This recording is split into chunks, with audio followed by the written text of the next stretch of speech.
It gives me great pleasure to introduce Dean Spears, the author of this award-winning book, Where India Goes: Abandoned Toilets, Stunted Development, and the Cost of Caste, that he has written along with Diane Coffey.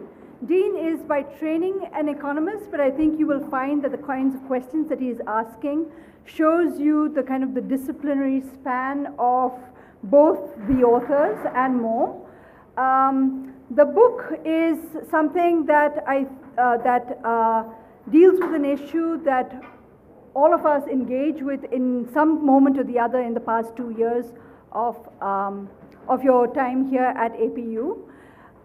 It is apart from writing this book, teaching at the University of Texas. Dean and Diane also have started an institute called RICE, the Research in Compassionate Economics, that is located somewhere and sometimes in Sitapur, UP, where he spends half the year or so in India and half the year in Austin. Dean tells me that his new project is looking at neonatal mortality and looking at health indicators. In a certain sense, there's the kind of connection with the ideas and arguments that he presents, that both he and Diane present in Where India Goes. It would seem like a very kind of a logical next step to look at neonatal and maternal mortality. So, without further ado, and many thanks to both Himanshu and Anil for agreeing to host this as part of the Faculty Research Seminar Series, and I'm so pleased to see so many of you here in this hot and sweltery room. So welcome, Dean. Thank you.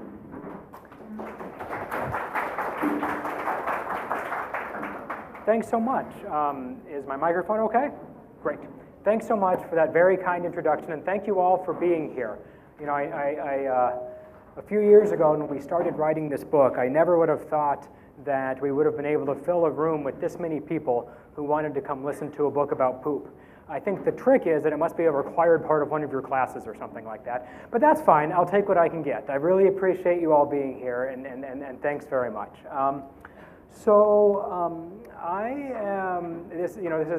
Just today I was at the undergraduate campus. This is my first time to be at the graduate campus here, and I'm really excited. I think it's a great program that, sort of diversity of things you study. So how many of you, as part of your training, have taken an economics class of any kind? All right? Okay, great. So we're gonna learn some about that today and see how that fits into things, because I'm sure you learned about the idea of an externality, right? So an externality is when one person's behavior impacts what happens to other people, right? And an externality is the classic case of a market failure or a situation where it makes sense for public policy to intervene, right? And I think what we're going to be talking about today, you'll agree, is the original externality, right? So what is open defecation? Oh, that was a joke, nobody laughed. What is open defecation? Open defecation is something that a billion people do, most of them in India. It's what you do when you're not using a latrine or toilet. You go outside, you squat down, and you go, and you leave it there and walk away, right? And you're probably not close to your own house, but close to somebody else's house, maybe where children play, and you're leaving germs in the environment that are going to make people sick, right? So that's an externality, right? Well, when I first started working on sanitation and open defecation, I don't know, 7 or 8 years ago, I was an economics graduate student at the time, and I was so excited to have thought of this topic that, it's going to be something that's going to be relevant to people's lives in rural India, and that was important to me. But what a perfect economics issue, right? It's public economics all over it. It's public goods, externalities, right? Because, in your economics class you took, think to yourself, what's the answer to an externality? Well, the answer, of course, is the optimal Pigouvian tax or subsidy. Just draw the graph and find the marginal social costs and set the optimal subsidy or set the optimal tax equal to that marginal social cost, there you go, we've got the answer, right? So all we have to do is subsidize latrines at the Pigouvian optimal rate, and it's going to be a perfect case of public policy, and you'll all be so glad that you went to graduate school and you learned how to do that, right? Well, if it were that simple, I probably wouldn't have told you the answer already in the first 3 minutes of the talk, right? And it turns out it's not that simple, and that this is anything but the classic economics issue of optimal subsidy that I was so excited to think that I had found 7 years ago. In fact, it's a very different sort of book than that. I'm actually sort of pleased because, my favorite sort of books are mystery books. I think I got into that, taking the train around, like you stop at some small town and some guy's got his wooden cart and it's full of these, paperback mystery books, right? And so I got into reading these Poirot novels and stuff. And so when we wrote a book like this, I thought, okay, I'm going to do that too. I want to write a mystery book. And that's what this is. This is a book that actually involves, any good mystery novel, you think you've got it figured out, and then there's another murder, and it's hard all over again, right? Well, that's what we're going to find is true here, too. A few times we're going to think we have it figured out, and there's going to be another murder all over again. But let me take you back to the beginning, to the sort of question that Diane and I were thinking about when we started working on sanitation and open defecation, when we moved to Sitapur all those years ago. Because it really wasn't thinking about sanitation at all to begin with. It was thinking about something very different. It was thinking about the height of children. So I guess, unfortunately, I'm only going to be able to be close to some of you because of the way the room is, but I'll pick this half to begin with. Oh, by the way, how long does this go till? What's our schedule? 3:30. Till 3:30, all right, great. So I'll leave some time for questions at the end. So what's this graph? This graph is about child height. And so I'm sure you've all learned about poverty rates and Gini coefficients and GDP per capita as important economic indicators that get collected and that go into these databases and such. And I'm here to tell you that that list is incomplete because average height of children in a population should be another thing that's on this list that tells us about human development and what's going on in a population. And we're going to see why. So this graph is from the most recent demographic and health survey from India, which, terribly unfortunately, was 12 years ago, was the most recent one. And what you see in this graph, the horizontal axis here is age in months, so like a 60-month-old child is 5 years old, and the vertical axis is average child height for age. So what's that mean, height for age? Well, you see all of these are negative numbers. So negative in a sense of too short. So what's happened is that, epidemiologists and demographers and places like the World Health Organization have gone around and studied healthy people in different populations around the world. So they make criteria about, are you appropriately breastfed? Are you living in a clean environment?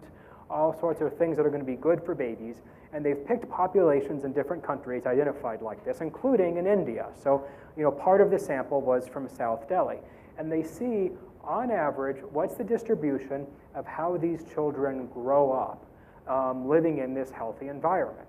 And you might have thought that there was some sort of genetic difference in average population height across populations. But it turns out that there isn't. Evidence has shown again and again that if you're looking at healthy children being raised in a healthy environment, with free from disease, with good feeding practices and things like that, then in any population around the world, they grow up to have basically comparable distributions of heights, or sort of the same mean, the same standard deviation, right? And so that's a bit of a stunning fact because we see such differences in height around the world. But what it tells us is that we can standardize the height of children of different ages, and we can think about how tall children are in a place relative to how tall they would be if they were healthy on average. And that's what this graph tells us. So the vertical axis here is the average height of children in India relative to a healthy population. And what you see is that all of these numbers are negative, right? Which is another way of telling us that the average child in India is too short relative to a healthy population. And you can see at the top over there, it starts out negative, right? So some of the falling behind happens in utero, and then it continues, and kids fall further and further behind relative to a healthy population until they're about 2 years old, at which point it flattens out. And in fact, if we see your height as a 2-year-old, that's a really strong predictor of what your height's going to be as an adult. There's still your adolescent growth spurt, but a lot of it is already set by the time you're 2. And so that means that if you're looking at a population's height on average, you're learning something about what life was like for 2-year-olds. So it's kind of like how a forester might drill into a tree to see the rings of a tree and learn about what used to be true of trees in that place. Looking at height distributions in a population tells us about what used to be true, what was true of people there when they were babies and in their first couple of years of life, in their average height critical period. So why do we care about that? Well, the reason we care about that is because height isn't the only thing that's being shaped and determined in the first few years of a child's life, right?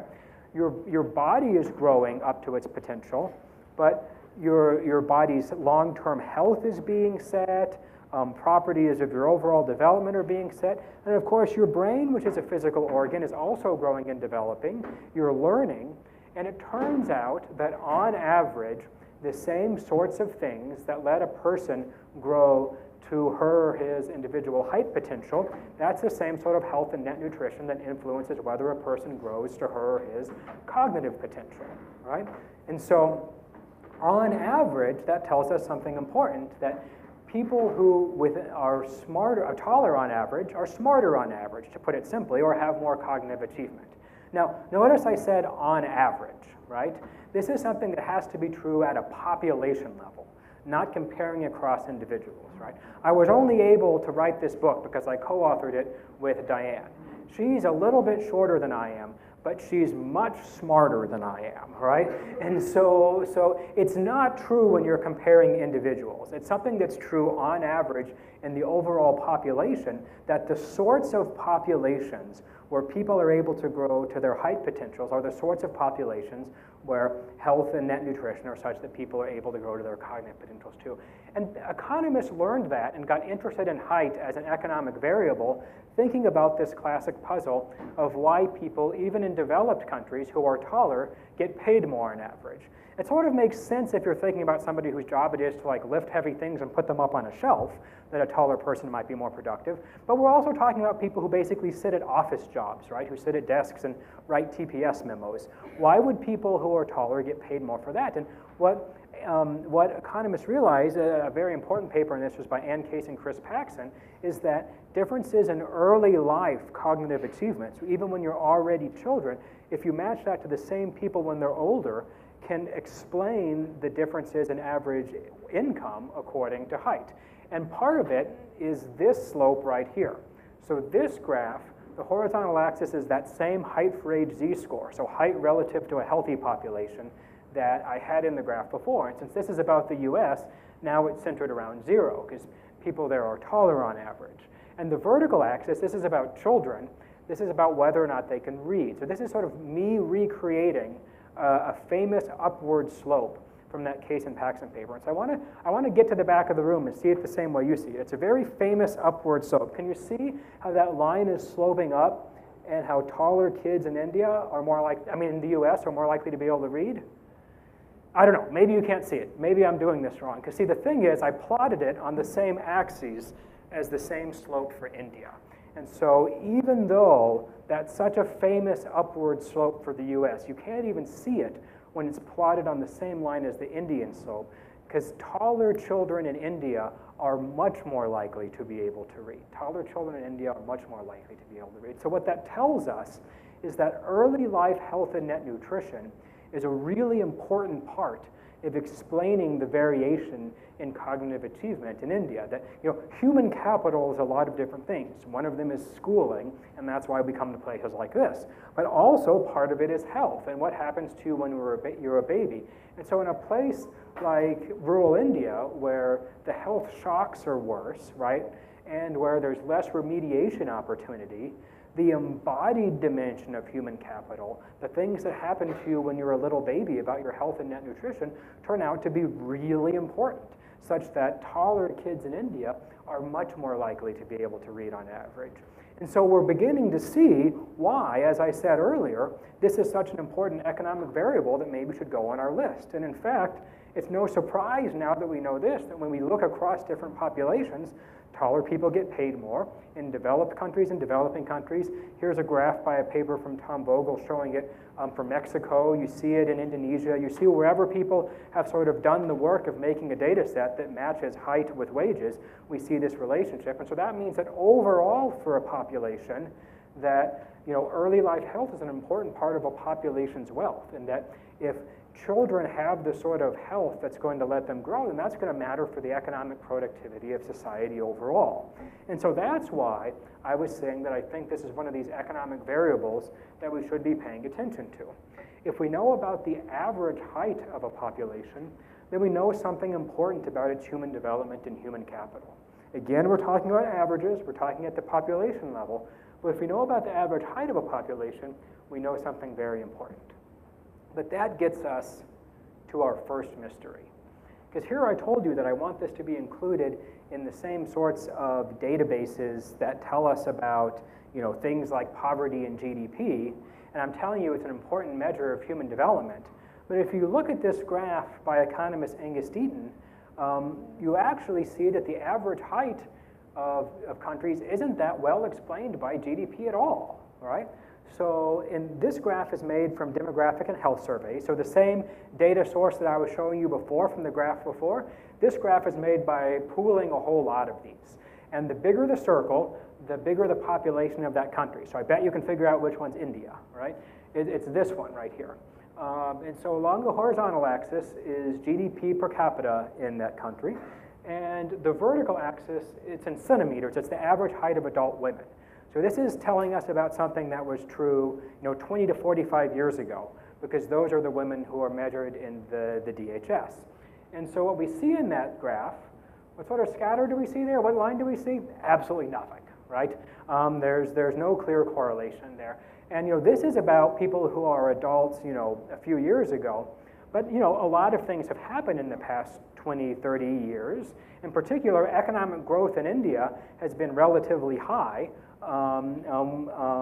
We see like Bangladesh, which is this circle here, sort of going up, up and away, where India doesn't. If you look at kids today, we see that it's still the case, even though there's been so much economic growth in India, that the average kid in India is shorter than the average kid in sub-Saharan Africa, as well as being shorter than other places. Kids in India are much shorter than in China, for example. Kids in India are just simply unhealthily short. So this is not only a mystery, it's a mystery with a name. It's called the Asian enigma. Why is it that kids in India are shorter on average than kids in sub-Saharan Africa, even though people in sub-Saharan Africa are poorer on average? If this is really a measure of human development, then what's going on here? Now, there's no logical inconsistency. It's perfect, goodness isn't only one thing, and it's perfectly reasonable that there be multiple dimensions of goodness. You can be rich and healthy, you can be rich and sick, you can be poor and healthy, you can be poor and sick, but still, there's a demographic puzzle here of explaining what's going on. And I just have to pause and jump up and down on the fact that even though the literature has named this the Asian enigma, it's really very clearly an Indian enigma, not an Asian enigma. People in Japan are much taller than people in India. People in China are much taller than people in India. If you compare Bangladesh with West Bengal, and you look at people at the same, of course, people in West Bengal are richer on average than people in Bangladesh. But if you look at people at the same level of rich and poor, children in Bangladesh are taller than children in West Bengal at the same level of rich and poor, right? So what's gotten named an Asian enigma is very much an Indian enigma. Why is it that children in India are shorter on average than children in sub-Saharan Africa who are poorer on average? And in the fall of 2011, when we were sitting around in Sitapur, riding our bicycles around and visiting with people in villages nearby, and Diane was getting to know a cohort of babies that she would follow over the years. This was the sort of question we were thinking about. What is it about early life health and net nutrition that's making this happen? And just to emphasize, it's not just about height, right? It's sort of a general stylized fact that that nutrition in India, that nutrition or anthropometry, the size of people, is not the only thing in which India stands out badly about early life health. So, neonatal mortality is also very bad. So if you look, these are countries that are, much larger fraction of the population is poor than in India, but India has a higher neonatal mortality rate than these places. 1/6 of all people live in India, 19% of all births are in India, but 27% of neonatal deaths are in India. More than 1 in 4 neonatal deaths are in India. And that's true for a lot of reasons, such as, like we were saying earlier, about women's status and maternal nutrition. But one of the reasons that moms in India are unhealthily small is because they too are exposed to the disease environment. And of course they were when they were babies also, and that still matters when they grow up and they're having children. So if we're going to explain what's going on here, we need to find something. If we have this Indian puzzle of why are kids in India so short, we're going to need some sort of explanation that isn't about money, about why early life health in India is so much worse. What is it about early life health that's much, much worse in India than other places? And that's where we start to see a clue that brings us back to where we started, which is open defecation. Because you might think, well, some people in India are poor, some people in a lot of countries are poor. Open defecation is something that happens everywhere, but it isn't. Increasingly, open defecation is something that's basically only found in India. Or, increasingly, it's still other places, but more and more only found. A couple decades ago, when UNICEF and the WHO were doing their statistics on global open defecation, about 50% of it was in India. Now, more than 60% of the world's open defecation is in India. And that fraction goes up each year because open defecation is basically being eliminated everywhere else, and increasingly is only left in India. So this is a graph just to illustrate that from the joint monitoring program data of UNICEF and the WHO. And it's not a perfect graph for our purposes because each bar is a region of the world. What we'd really want to see is just India. So over here we have South Asia. And it's already a bit out of date because on the left-hand side is 1990 and on the right-hand side is 2010. But what I want you to see in this graph is that this bar over here is South Asia, most of which is India. Remember, there's like hardly any open defecation left in Bangladesh. But open defecation is helpfully color-coded brown at the top. And so you can see that not only is there so much more open defecation in India than anywhere else, it's more than 20 years behind sub-Saharan Africa. It was worse in 2010 in India than it was in 1999 in sub-Saharan Africa, right? So open defecation in India really is quite unusually bad. It's not something that just happens in every poor country.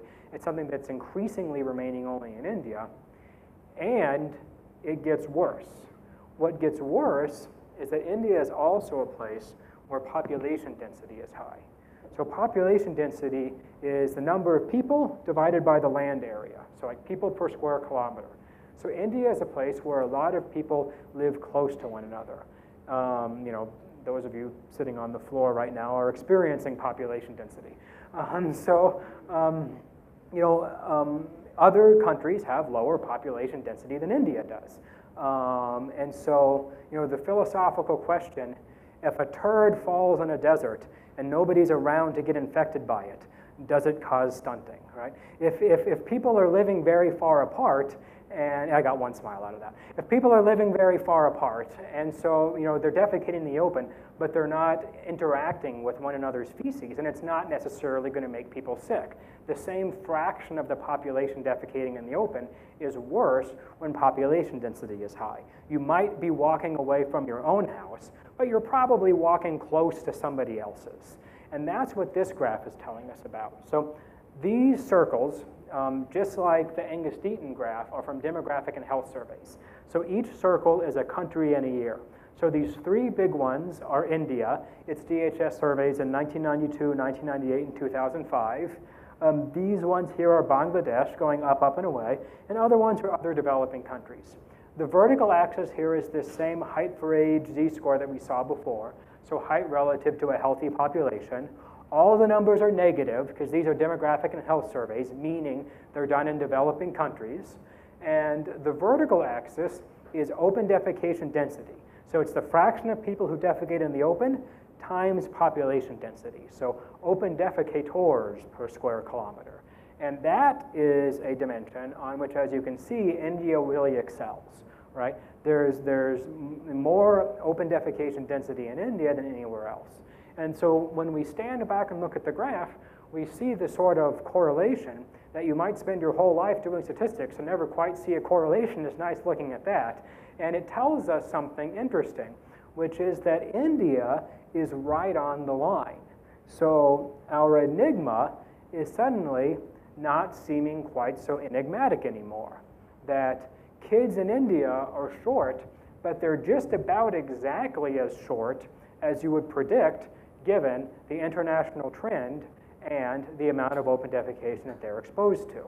Now, of course, the evidence on the health consequences of open defecation is a much bigger story than just this graph, and that's why we had to write a whole book about it. And I hope that you'll look at the book and see, there have been many other studies by many other people helping teach us about the health consequences of open defecation and how disease turns out to have net nutritional consequences for anthropometric outcomes. But this graph really is a big clue towards explaining our original mystery about why kids in India are so short. And it's also giving us a clue about something else. If we look about the case of Bangladesh, open defecation in Bangladesh has gone down by quite a lot. It's like a few percentage points, if that. But population density is very, very high in Bangladesh, and so there's still, even there was, some time ago some open defecation density in Bangladesh. But we see as it gets better, Bangladesh is getting better too, and so that's sort of an optimistic note. Like unlike India, which has just sort of like hovered around here for a few decades, Bangladesh is suggesting to us that if open defecation can be made better, child outcomes can be made better too. And that's great news. But remember, in these murder mysteries, whenever you think you've got it figured out, there's another body. And now we have another question, which is, okay, we pushed it back one level, right? So why are kids in India so short? Well, it's looking like that has to do with why there's so much more open defecation in India than in other places. But why is there so much more open defecation in India than in other places? That's an altogether different puzzle that we haven't even touched on yet. And that's sort of where our thinking went next. What causes open defecation in India? Well, it's very common that one reads sentences or hears sentences in the news or in the policy media like this. Somebody might think they're saying 600 million people in India defecate in the open. But, I guess they're paid by the word or it gets ahead of them, and they end up writing 600 million people in India are forced to defecate in the open by poverty, as though these were the same two sentences. The first one just says what people do. The second one makes a claim about why they do it. And it sort of makes a claim that people don't have any agency in this process. They're just forced to defecate in the open by poverty. It's a strange claim because people in sub-Saharan Africa, in some places in Southeast Asia, in Bangladesh definitely, are poorer on average than in India. So if poverty forced people to defecate in the open, then we wouldn't really have a great sense of why it's going on. But let's see how far that takes us as an explanation. So remember, our question here is, what's different about India that causes sanitation to be different in India? What's different in India that causes open defecation to be different in India? So that's a question that we can start to think about in international comparisons, right? And one candidate thing that we hear all the time is because people in India are poor. And so in this graph, each circle is a country. So now it's not demographic and health survey data. Now it's all the countries. And so you see even the rich countries over here. So like this one's India, this one's China. It's a fun game to guess what the other ones are. And I mean, you see there's a downward slope, but you also see that India is way above the line, right? So it's not the case that open defecation in India is being accounted for by how poor people are. And in fact, there are 55 countries that have a GDP per capita less than India's, and 46 of them have an open defecation rate lower than India's. So that's not the explanation. Now, you might think I'm being unfair, right? GDP per capita might not be a great measure of what life is like for poor people. If one rich person has all the money, then two countries could have different GDP per capita and still be basically the same. And so we should look at something else like poverty, right? But it's still the case that poverty doesn't explain it. We see way more open defecation in India than would be explained by the fraction of people there who are poor. 21 countries have a higher fraction of poverty than India does, but 19 of them have lower open defecation than India does. So that's not what does it either. Well, one story that I hear a lot, especially when you're thinking of people wanting to do development and construction projects, is maybe it's about water. Maybe everyone defecates in the open in India and not in other places because people in India don't have water and people in other places do. Problem is, the because part is false. Access to water is actually relatively high in India compared to other developing countries like sub-Saharan Africa, and there doesn't turn out to be much of an association at all. Now you might be saying, what do you mean there's not an association? I'm looking at the line, it's sloping down. But that's a misleading downward slope, because this is comparing countries that have different levels of urbanization. And most open defecation is actually rural. So if most open defecation is rural and access to water is typically a little better in urban places than rural places, if you don't separate out urban and rural, you're going to be missing something in understanding whether or not water can explain it. So 90% of households in India that didn't have a toilet or latrine in the 2011 census lived in rural India. And so what we need to be looking at is the rural picture. And that's what this shows us. In the rural picture, we still see that access to improved water, according to the WHO and UNICEF, is really relatively high in India compared to a lot of places. But the big point here is that there's not really even much of an association at all. And so whatever it is that's causing people in India to defecate in the open so much, it's not because they're less likely to have water than other countries. If anything, people in India are more likely to have water than other countries. It's not about education, right? Education in India isn't perfect, but it's not worse than in a lot of, than everywhere else. 28 countries have lower levels of adult literacy than India. 23 of them have less open defecation. And finally, I guess, especially people in policy programs like this, kind of think everything's about the government, right? Like if there's a problem, it's the government's job to fix it. And I understand that because we want things to be better. But when we look at why or how open defecation has declined in other places, often states have had very little to do with it. It's been about people deciding that they want to dig a hole and digging one, or deciding that they want to buy a latrine and buying one. It's true that there are a lot of places in India that are not governance superstars. But there are a lot of other countries out there that aren't governance superstars either, that have a lot lower open defecation than India does. Places like we were saying about Bangladesh or the DRC, or it turns out that if you look at countries around the world by this measure, a lot of the ones that have worse governance by this measure than India also have lower rates of open defecation. You can look at the poverty indices, you can look at that other measures too. One thing that's perhaps surprising about our book compared to what you would think about a book like this is that the government really doesn't come up that much until the end of the book. Because whether or not somebody's using a latrine they have is a decision that more or less that person is making. And so maybe that's why when you look across states of India, it doesn't seem very much predicted by the quality of governance. Now, no one's going to be surprised to learn that the most rural open defecation as a fraction is in places like UP and Bihar. But what is sometimes surprising is if you look at the 2011 census, and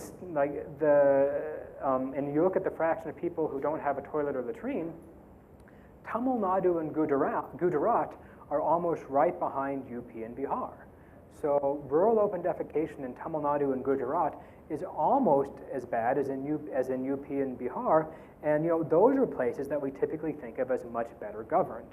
On the other hand, the places that have really low open defecation rates are like the northeastern states, right? Where open defecation is, maybe just like in like 10 or 15% or something like that. And those again are not anybody's ideas of high state capacity governance superstars. And so what we're seeing is that that governance isn't really explaining the variation in open defecation. And what seems to be the case is that places that are dissimilar culturally are places where we're seeing less open defecation. But there's another dimension of this international setup that we need to think about if we're going to figure out why open defecation in India is lower than in other places, and that's what are people doing instead, right? So let's think about what you can do. One thing you could do is defecate in the open, right? Or you could go all the way to the other side. You can use a flush toilet with a sewer system of the sort that we have out there in this building, right? But there are intermediate steps. You could use a sort of better so-called improved latrine, maybe with a big septic tank and a special flushing system. It's still keeping your feces basically right there. It's not going all the way to a fancy flushing urban sewer system, but you're also not defecating in the open. And there's even another intermediate option right here, which is using what I'm going to call a simple latrine. Now, sometimes people call it an unimproved latrine, but I think that's a bad name for it, because it's actually a big improvement over open defecation, because you're at least keeping the feces in the ground in one spot. So what is this? What is an unimproved latrine? It's pretty much a glorified lined hole in the ground. So dig a hole in the ground, maybe 60 cubic feet, 4 or 5 feet deep, 5 or 6 feet deep. Put some bricks around the side of it, not all the way around the side. Leave holes, or maybe you could do it with sticks or some pieces of cement. You want to leave holes that the water can run out. And so what you do with this is, more or less, you squat over it and poop, and the feces fall into the hole, right? And they stay there. But they don't just stay there, because the holes in the wall let the water run out. A lot of it is water. And then, over time, as it dries out, many of the germs die, right? So that is, what most people in other developing countries that are switching away from open defecation, that's our first step here. And so what turns out to be the case is it's not just that people in India defecate in the open, they also don't do this intermediate step. Remember, we talked about open defecation over here and fancy toilets over here, and then there was something in the middle, right? Well, this middle is missing in India. And so we can see in this picture all of these countries. Here's India over here on this side. The dark green line is open defecation. And sure enough, there's more open defecation in India than everywhere else. But the light green line is, I'm going to stop saying unimproved, and can I say internationally normal latrines? The light green line is internationally normal latrines.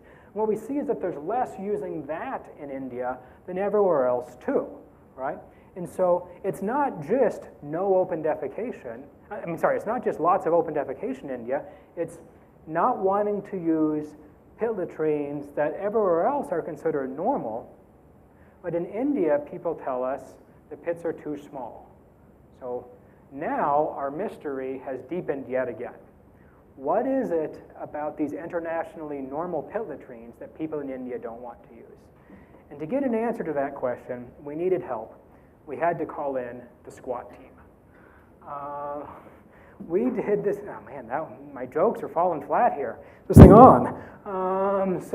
The squat team did the squat survey, which went around to 5 states in North India, UP, Bihar, Haryana, Madhya Pradesh, and Rajasthan, and asked people questions about their toilets. We realized that if we were going to learn about this, we had to ask people our own questions, because the questions that exist in the data weren't good enough to get at what people did.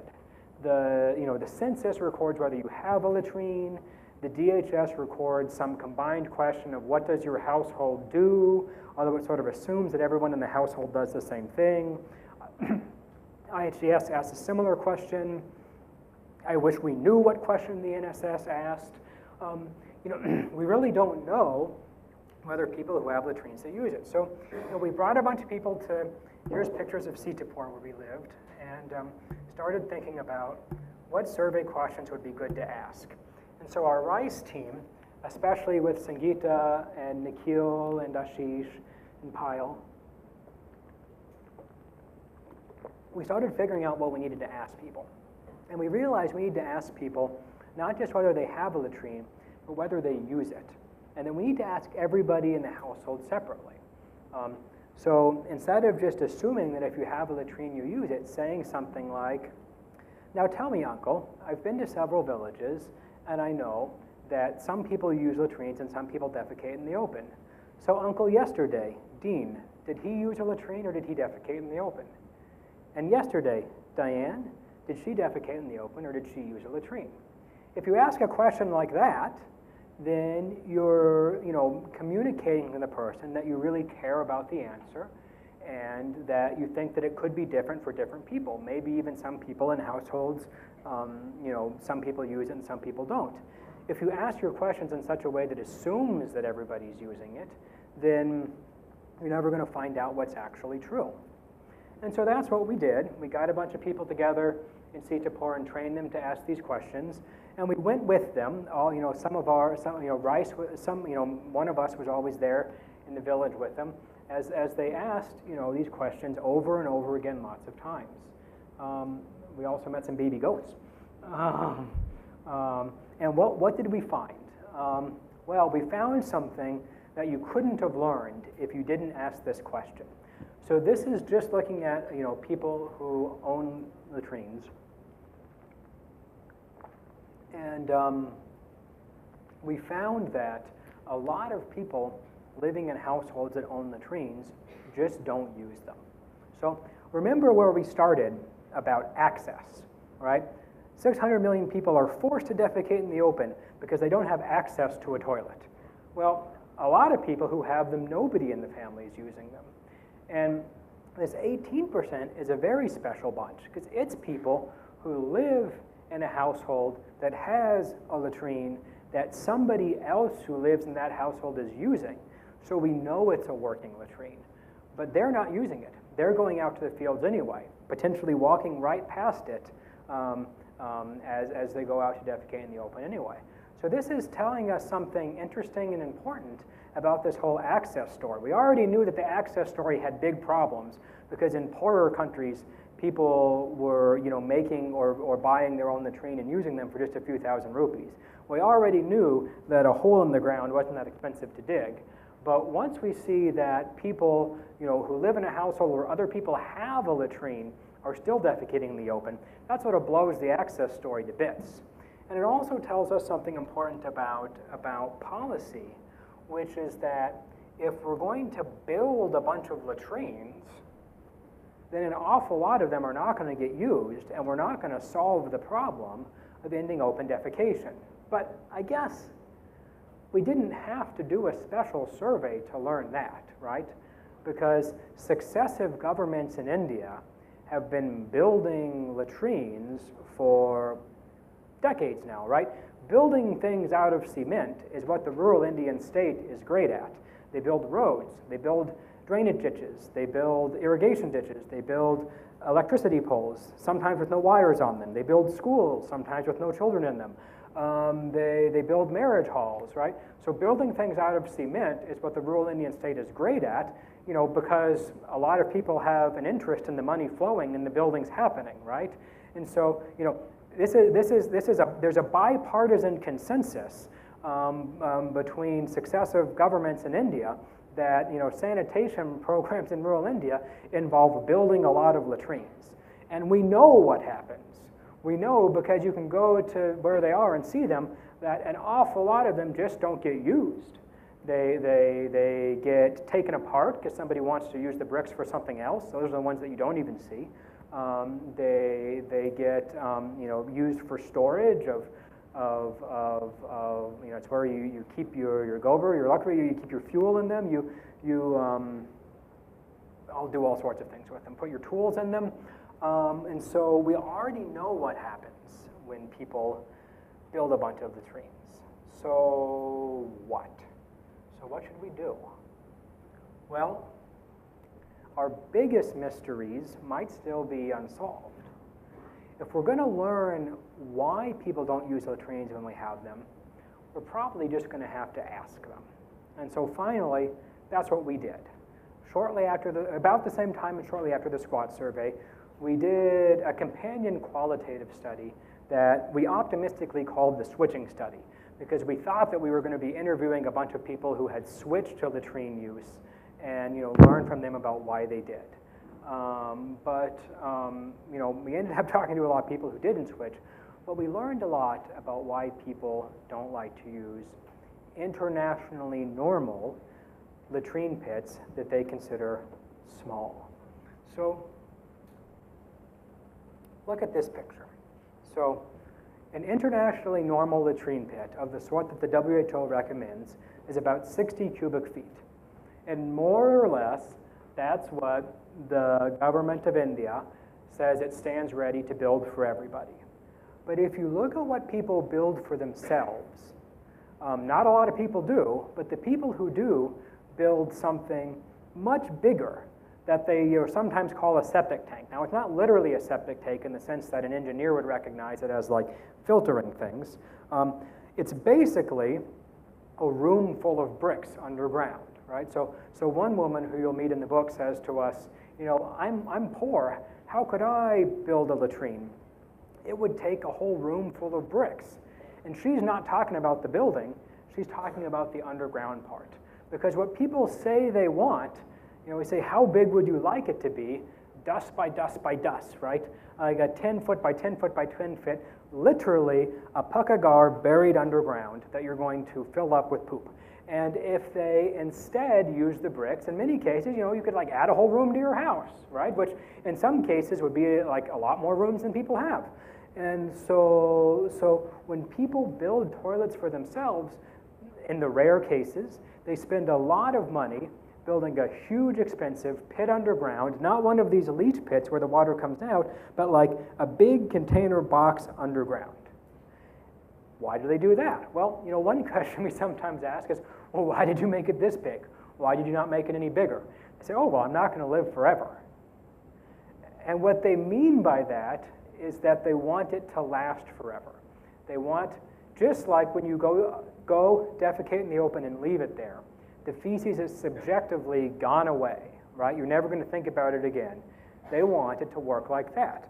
They want it to subjectively go away, and there's never going to be a time when you have to empty it.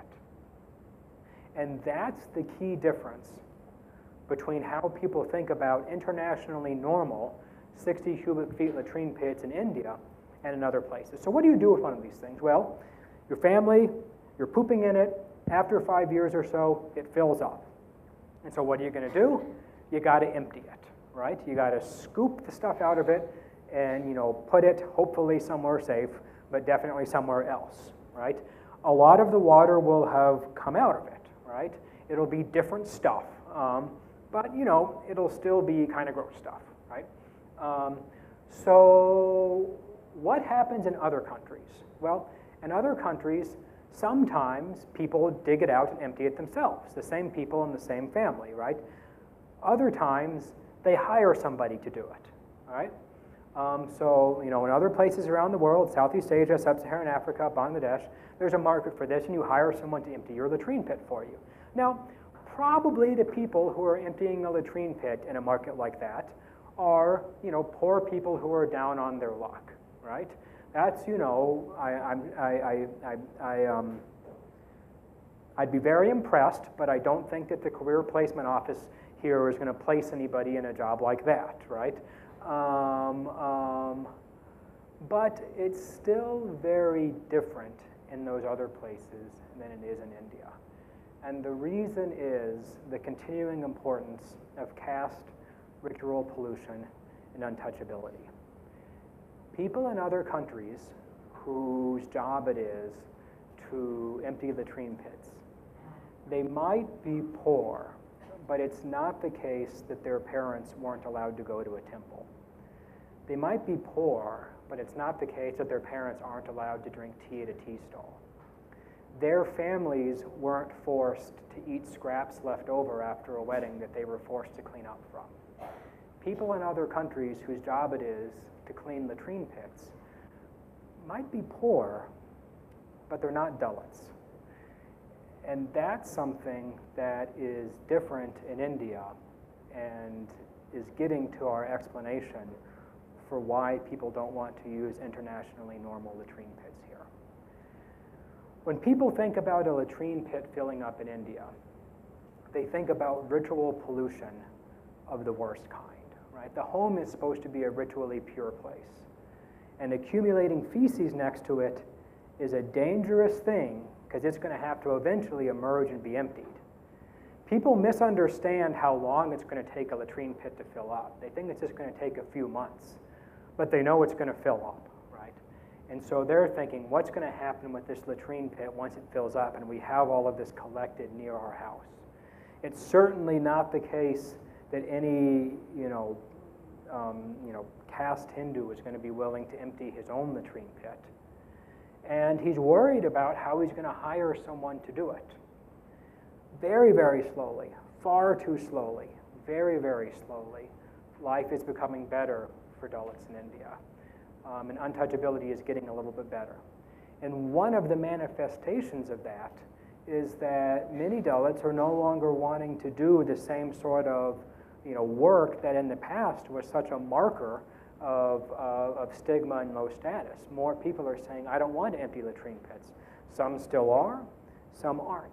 And so when people think about what's going to happen, they think, I can't empty it when it fills up. And if I try to call someone to empty it, what's going to happen? They're going to charge me a lot of money maybe. Or maybe they're just going to say no and challenge my position in the hierarchy. I don't know. But it's all really terrible. And I don't want that to come up. And so since it's so easy to just defecate in the open, since you get up in the morning, feel manly and vigorous and go out to your fields, or if you're a young lady, so you get out from under the watchful eye of your sauce and go be out by yourself for a while. Since it's so easy to defecate in the open, since it's not bad because essentially everyone you know does it, then there's essentially no reason to invite the terrible problem of pollution that comes into play when you think about what's going to happen when one of these latrine pits fills up. And maybe, possibly not, but maybe you know somebody in your village in the blue cement house, the rich family, that does have a latrine and uses it. But what you see them having is one of these dust by dust by dust pakagars underground, a room full of bricks, right? One of these tanks. And so you look at them and you think, if the only people who are using a latrine spent all that money to make that incredible thing, then that must really be what's necessary, and that just reinforces the idea that that's the only acceptable thing to do. And so we end up with a story where, for reasons tied into social inequality, reasons that have been around a long time, people see a lot of reasons not to use an internationally normal latrine pit and aren't so bothered by the idea of defecating in the open as what they see as a very reasonable alternative that almost everyone they know does. And what that means is that, this is a hard problem. So this is a picture of me next to a latrine in Orissa last December. As you can see, it's a pretty fancy one. I don't know the whole story. I think something like this was true, that it was built for a special field experiment, like a randomized controlled trial about sanitation. So some organization built it, and then something like this is true. I'm not entirely sure. It ended up getting painted with this very Sarkari bit of text on it, so that somebody could take a picture of it and claim that it was under the Swachh Bharat mission and get the money for it. What you see is that it's in fact full of sticks.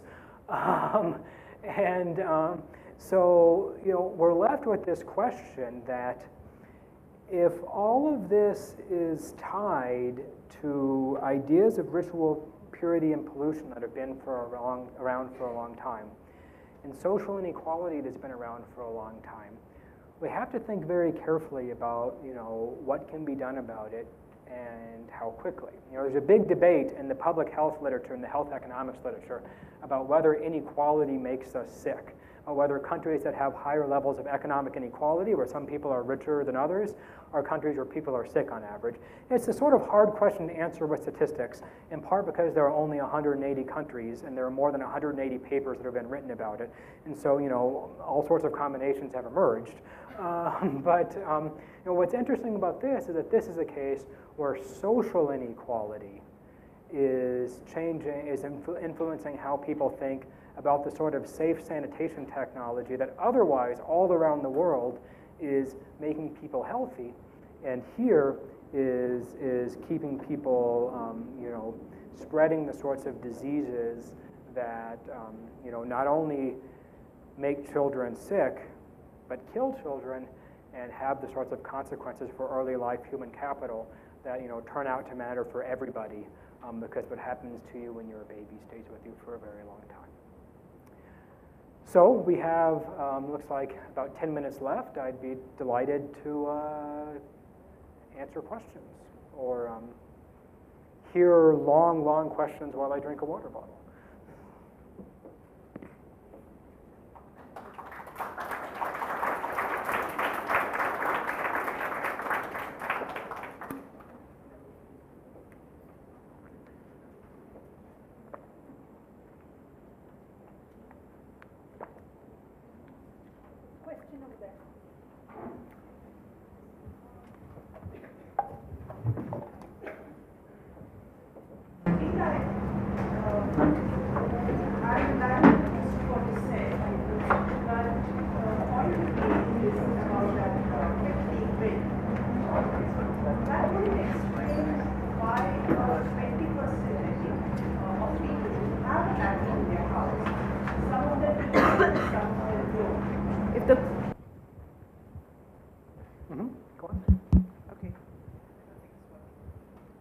Yeah, so if the point was about not wanting to build that pit at all, then you wouldn't have households where some people would use it and some wouldn't.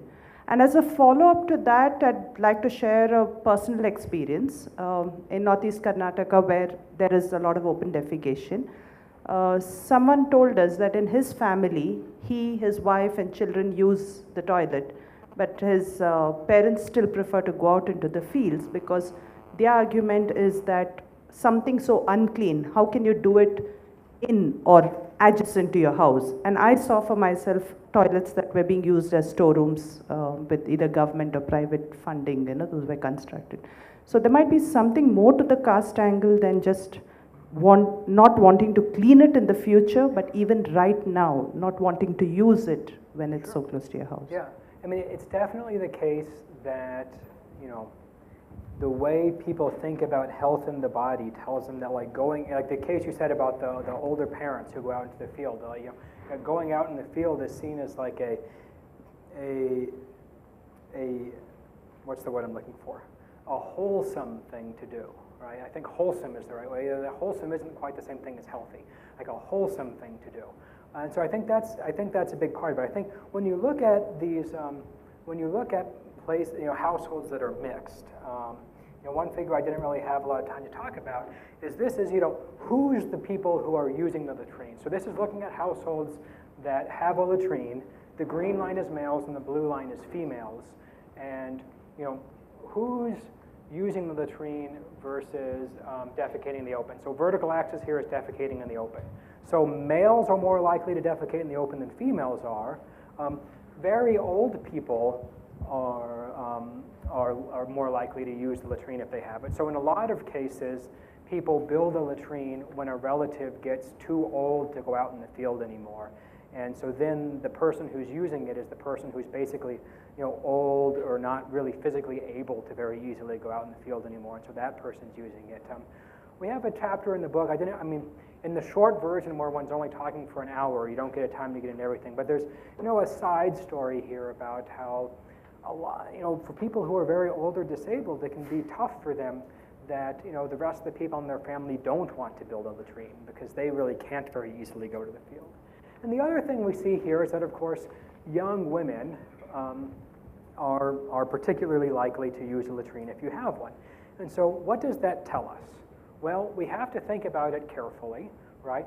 Because we can't, if you think about the life of a young woman in rural Uttar Pradesh or Bihar, she is living a pretty constrained life in the sense of, living within probably her husband's family's household, who are, giving her a lot of suggestions about what she should do with her time. She's not really getting to choose what she does. And so just from the fact that she uses a toilet more than other people doesn't necessarily mean that we can conclude that she wants to, because she's probably living a pretty constrained life. And so, we talk to a lot of people. There are young women who want to use toilets or latrines. We shouldn't say there aren't, but we talked to a lot of them who said that, they like defecating in the open because it's the one time of day that they can get away from their husband's relatives.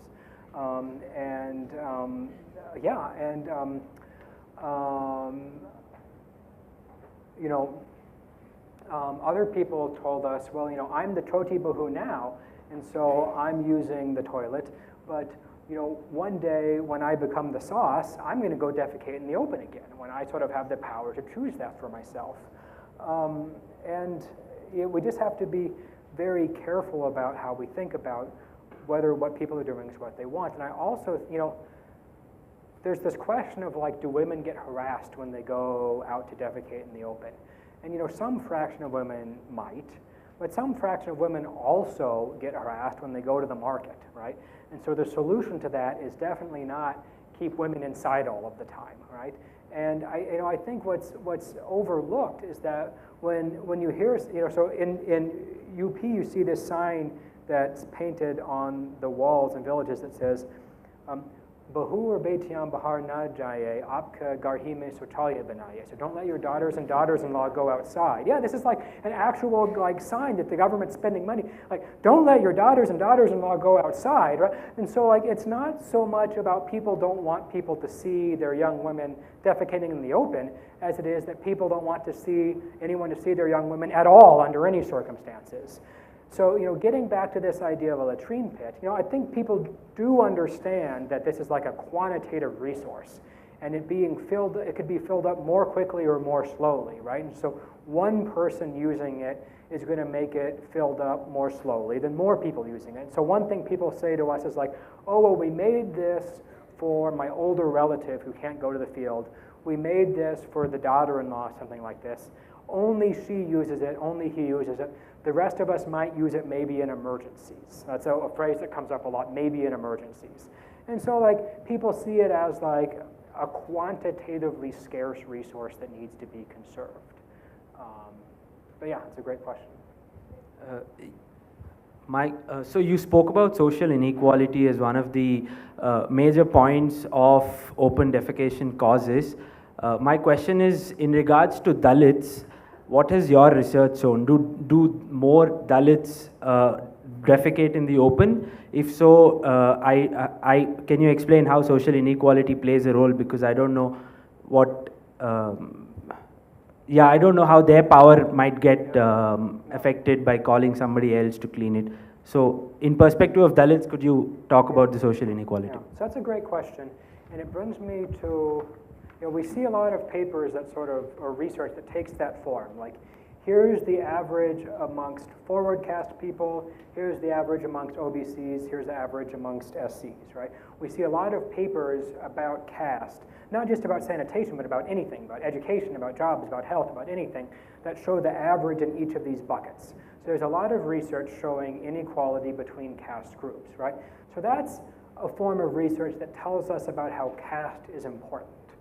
But what we're trying to get at here is not so much about caste, what caste you are, but casteism, the social force that influences a lot of people. So the fact that people believe in these ideas means that, you know, all sorts of people are influenced by it. It's a different way that this matters. And so one way we can see this is in the India Human Development Survey, which is a great survey that, you know, is ultimately led by a team of sociologists, which means that they ask a lot of questions about these social forces. You know, one question it asked that was put on the survey by my co-author Amit Torat is, do you practice untouchability? Meaning, do you enforce the rules of untouchability in your interactions with other people? And you know, in like this, so this is like an explicit prejudice question. Is what's this called in the literature? An explicit prejudice question. Basically, just asking you to admit to prejudice. And in places like the United States, you kind of can't ask survey questions like that anymore and learn anything. Because if you ask even a very racist person, are you racist? Do you discriminate against black people? They say, no, no, not me, right? But sort of a very sobering fact is that a random stranger comes up to your house with a clipboard, asking you the India Human Development Survey questions, and asks you, do you practice untouchability? And a pretty decent chunk of people says yes, right? Openly admits to this, right? And so then, so that's sort of a striking fact all by itself. But what we do, and what Amit and I do in a paper, is take that and compute local averages of like what fraction of people say yes in this place, right? As sort of a measure of local casteism. And this brings us back to what I was saying earlier about comparisons within India. Remember about how open defecation in Tamil Nadu and Gujarat is almost as high as open defecation in UP and Bihar, and it's a lot lower in the northeastern states. So what turns out to be able to account for this variation across places in India, on average statistically, is how people answer this question about whether you practice untouchability. Places where more people say yes to this are the places where we see more open defecation. And it's really not so much about whether you yourself says yes, but about whether like a large fraction of the people around you say yes. And so that's what I mean when I say it's really about casteism as a local social force. It's people believing in these ideas of ritual purity and pollution that explains a lot of that variation across places.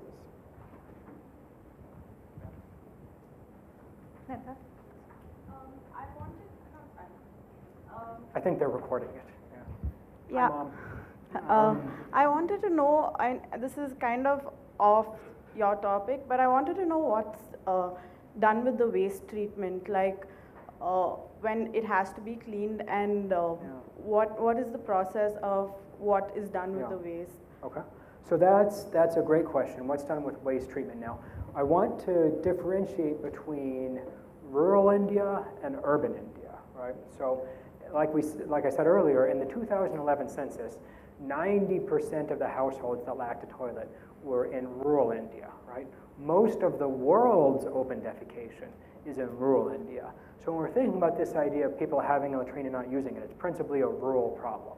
And like almost no feces of any kind in rural India gets treated in the sense of going to a sewage treatment plant.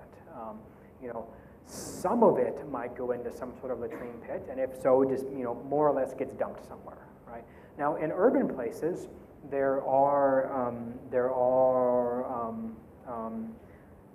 pipes and sewer systems and trucks and things like that, and some sewage gets treated, an awful lot of it. So, like the World Bank Water and Sanitation Program has made these graphs of like these flow diagrams. Of, you start with 100% of the feces, and like where does it all go? And a huge fraction of those arrows end up like not treated somewhere else, right? And you can walk by various of the nalas and sort of smell for yourself where some of it goes. So I think that's just a different issue, though. That's not really about open defecation. That's something else. Yeah, but as a solution for a social problem as health hazard in rural India, the dumping place of this waste, where is it? Like, isn't it still a health hazard? Since space is contested, so shouldn't that, since we are looking at this as a solution, shouldn't that also be accounted for, because it is the outcome of the solution? Yeah.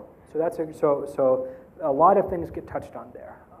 So remember we talked about open defecation, unimproved latrines, improved latrines, like fancy sewer systems, right?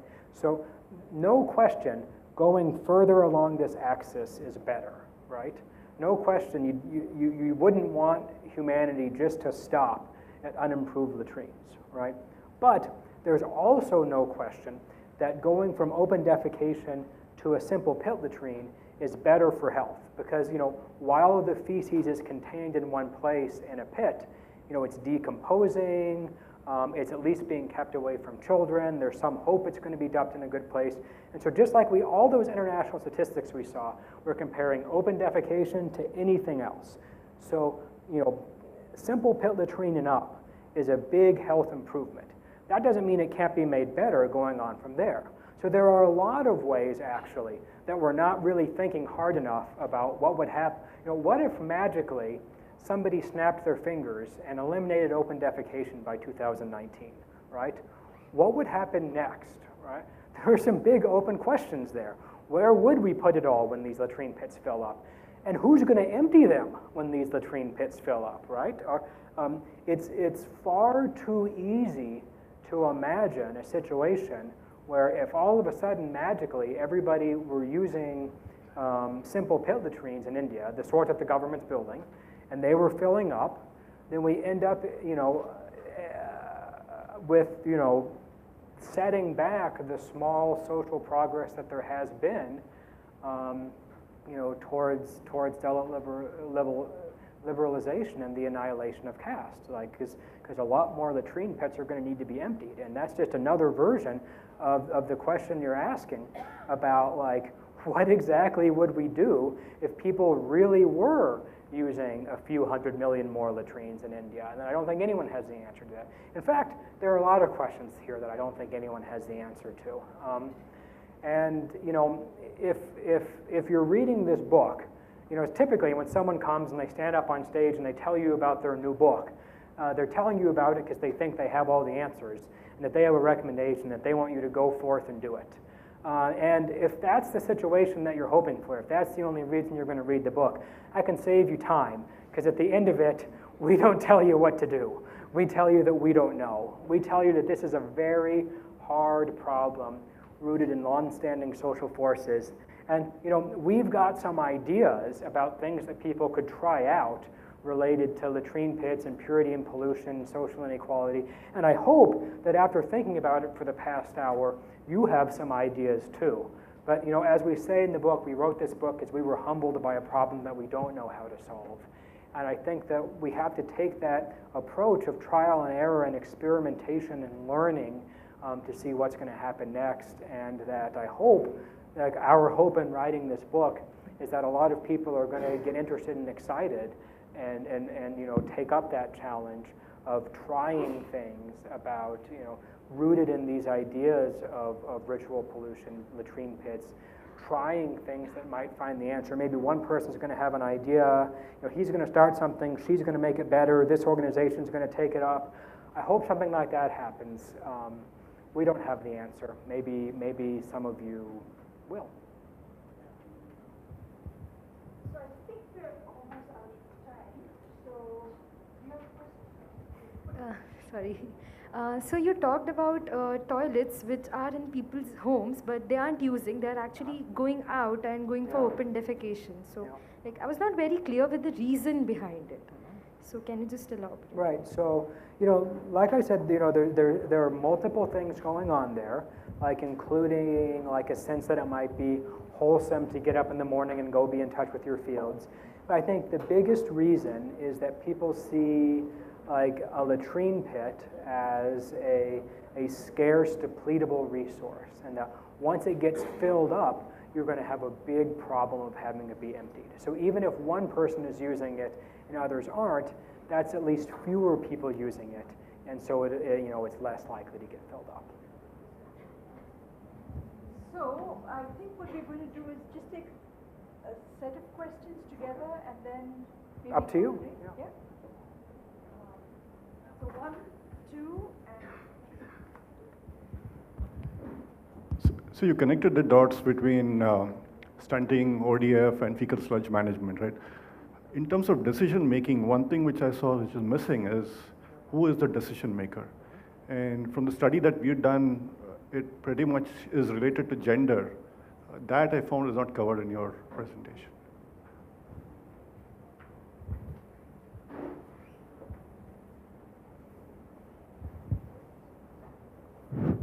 Sir, do you know Hindi? Ji Yeah. मगर मेरी हिंदी इतनी अच्छी नहीं है. Okay. My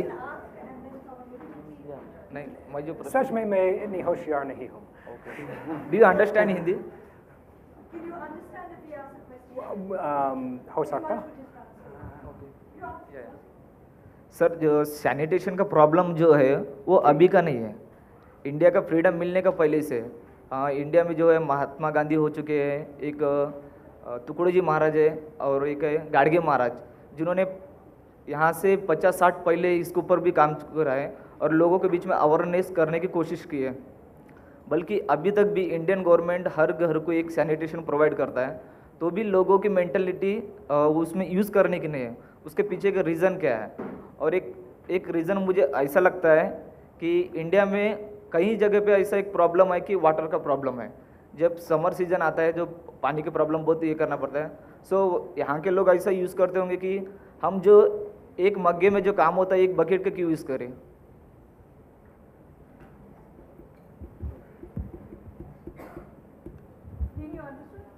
Yeah, I mean, probably better, if we're recording it, why don't we translate it for everybody?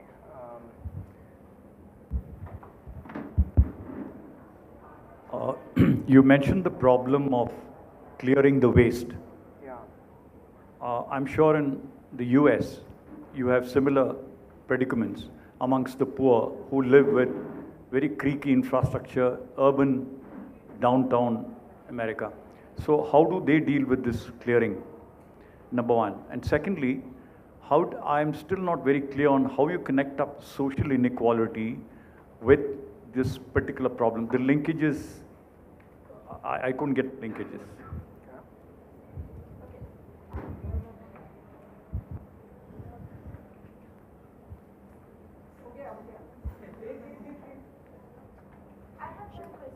I'm sure you do. Lots of people do, right? But we're going to end at 3:30 because we need to get Spirit Dean out of here. Okay.